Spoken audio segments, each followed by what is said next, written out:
So at this time, we'll have a panel discussion with our speakers. I see you guys are already lining up for questions, so I didn't see who came first, so why don't we start over here? So a lot of very nice engineering there. Of course, the proof is in the pudding, right? So the functionality of these systems, it's very nice to say you have a fetal, maternal, placental interface, but does it really operate like that, right? Particularly, you guys mentioned some of the applications, preclinical safety, drug testing, toxin testing. So one thing that's very important in that, and the last speaker pointed this out from the FDA standpoint, is drug metabolism and transport. So how well do your systems recapitulate drug metabolism and transport? Yeah, actually, very well. That's a simple answer. So it depends on the drug, depends on the model, depends on the question that you are trying to answer, the context of use again. You know what? There are several drugs that we are now in clinical use that we are testing using these multi-organ platforms. And we are finding that we will be able to replicate the clinical trial data, the data already published and available. So for example, the known drugs, aspirin, indomethacin, ibuprofen, statins, all these things are now being tested, and we were able to show that we can recreate the human clinical trial data using these chips. Now, is that possible for all the drugs? Yet to be seen. At least for the first 3 or 4 drugs, we are seeing the metabolites crossing, we are seeing the drug crossing, we are seeing the drugs causing cytotoxicity in specific cell types, in specific organs. So these are used in primary cells?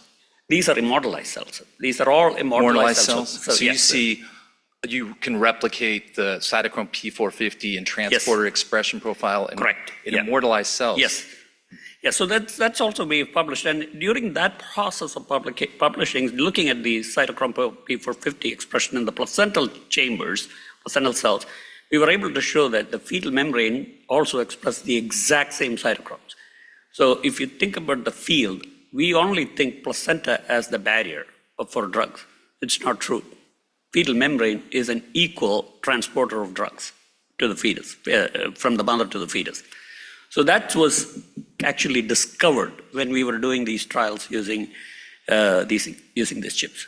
Yeah, I'm surprised about that because the fetal expression profile, drug metabolizing expression profile is quite different than the adult. So I'm surprised you see the same profile. You can actually see the differences in these 2 chambers. Actually, they are different. And what we are seeing is what we are thinking, and I think Cristina mentioned that about the efflux proteins, and influx proteins actually has a change based on gestational age in the placenta. What we are thinking is happening is the fetal membrane acts as a backup system to the placenta. If the placenta fails to do something, the fetal membrane will take over and do that job. It's not a primary drug transporter. Okay, thank you. Yeah, thank you for presentation, especially you showing the pathway of FDA engagement of the drug approval development process.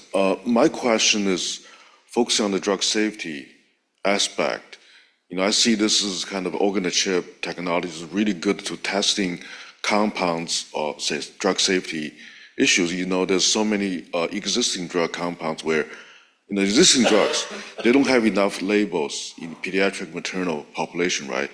So what do you think about this technology? NAM technology can be a really powerful tool to help speed up getting more label information, relevant information compared to animal studies. Yeah, it's an excellent question. It's in fact one of the work that we are doing with Dr. Han and I, and in collaboration with Dr. Ferrer's lab at the NCATS, is screening, can we repurpose existing drugs and accelerate that preclinical to clinical trials phase during pregnancy? So we are actually screening, maybe Cristina can answer that question a little bit better. So, No, you can go ahead. So what we are doing is we have developed one of the limitations Dr. Han pointed out is the high throughput nature of those things. Yeah. You cannot screen 1,000 drugs using this in a week. So what we have simplified and 3D printed these maternal-fetal interface with just 2 cells.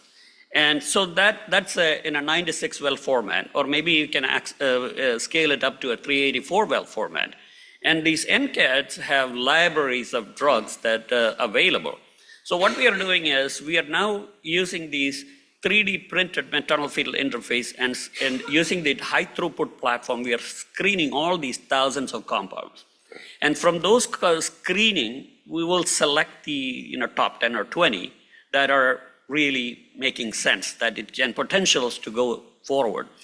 That will come to our lab, and we will do an extensive study using the organ-on-chip platforms, the multi-organ platform. Those are the data that will accelerate to a clinical trial. So we are actually doing the repurposing of drugs now as we have, it's an ongoing project. Yeah, speaking of MPRINT knowledge portal, so we actually collecting a lot of data, including animal data and the human, clinical evidence from EHR, the real world evidence data, and we wanted to, collaboration with you guys and see whether there's enough preclinical organ-on-chip NAM approach can really help translating those evidence. Absolutely, that's why we're here. So, Thank you. Yeah, happy to talk. Yeah, perhaps one other thing I would like to add is as part of the Trace MPS project, we have been talking with colleagues from pharma, because we're trying to also figure out from a pharma perspective, what critical, pass in their drug development process is a device like this one will be useful. And I think in that case, repurposing came up as one of the high priority. And so that's one way that we are also getting input from the pharma. Thank you. Yeah, next question, please. Jeff Reese, Vanderbilt. Thank you for those beautiful talks. Very impressive, and I feel bad about my own science watching all the things that you guys do. But I'm curious what you do with all the fetal tissues that you culture regarding oxygen conditions. Oh, well, first, I also feel small when I see your talks about all these like predictive models. So it's like I'm doing tissues, I try to do my best, right? Try to reproduce these stages. So in terms of like what I'm doing to like recreate those stages, that's more or less your question. Like, what oxygen conditions do you create your bottles, and do you sustain that oxygen condition throughout the drug studies? So we use the physiologically relevant conditions levels. So like it's actually, we use a 5 to 8% oxygen for early stages, which is what has been reported. If you go lower to 2% is when you try to reproduce like the preeclampsia.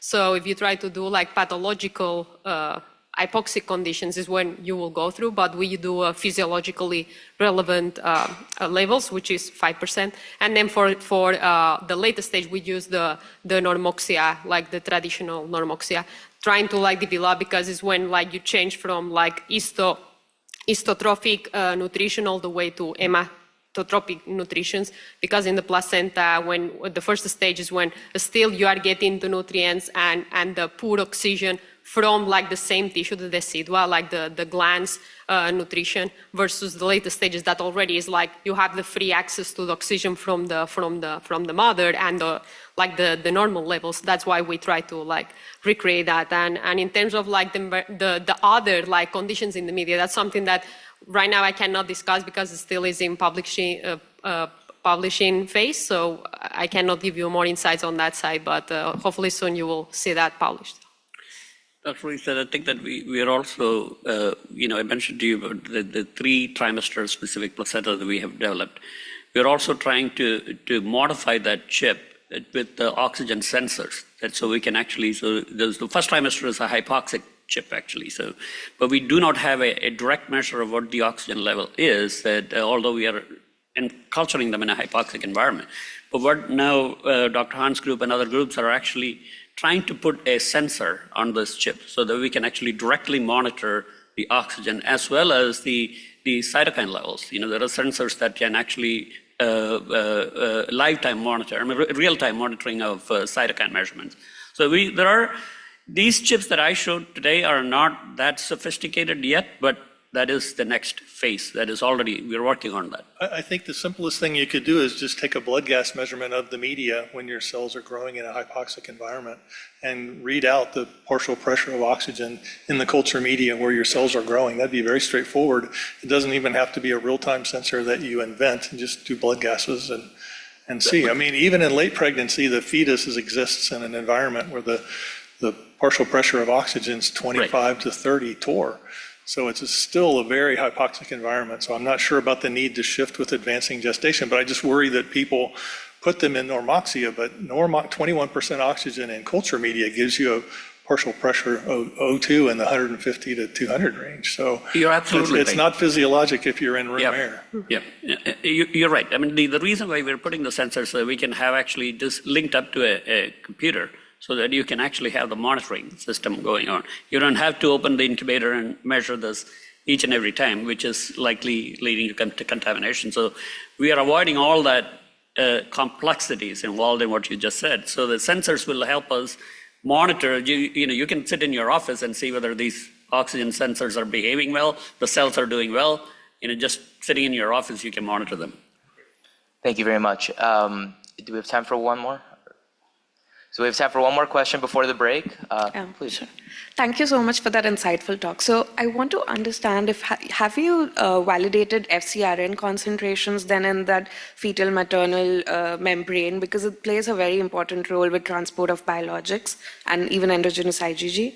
So, I don't think we have measured that specifically, and don't quote me on that. I don't go to the lab very often. My postdocs. I mean, I will have to ask my people in the lab whether they have any specific data on that. If you email me, I can find that answer. Okay. And so is there time for one more? I can talk offline. Okay, great. Thank you very much. I want to thank our panelists today, Dr. Han, Acedo, and Menon.